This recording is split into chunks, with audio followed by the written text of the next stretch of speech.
Messieurs, dames, asseyez-vous.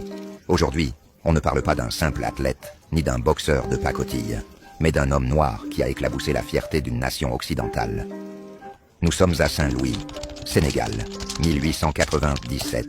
Un enfant voit le jour, élevé sous un drapeau, qui ne le considérait pas comme un homme. Il rêve grand. Son nom, Louis Barik Fall. Mais le monde le connaîtra sous le nom de Battling Siki. Il débarque en France, adolescent, vit de petits boulots, puis entre dans un ring. Les coups deviennent son langage, la boxe, sa survie. Marseille, 1922. Le vélodrome est en feu, 30 000 spectateurs. En face de lui, Georges Carpentier, idole de la nation, ancien héros de guerre. Mais Siki le terrasse, chaos net, brutal, historique. Mais les juges refusent d'y croire. Ils veulent le disqualifier, invoquent un coup bas. Mais le public gronde. La vérité est trop visible. Ils sont obligés de le reconnaître champion du monde. Mais un homme noir qui bat un héros blanc, c'est une humiliation coloniale.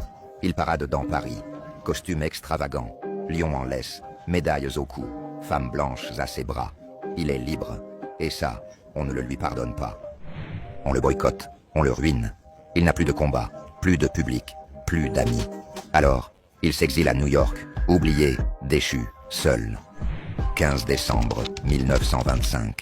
Battling Siki est retrouvé mort. 2 balles dans le dos. Affaire classée. Aucun coupable. Le premier champion du monde africain. Abandonné par ceux qui l'ont acclamé.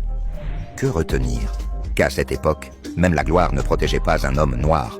Que battre un blanc sur le ring pouvait signer ta condamnation sociale. Et que l'histoire oublie souvent ceux qu'elle dérange. Battling Siki n'était pas qu'un boxeur. C'était un cri dans l'arène coloniale. Un cri qu'on a voulu faire taire.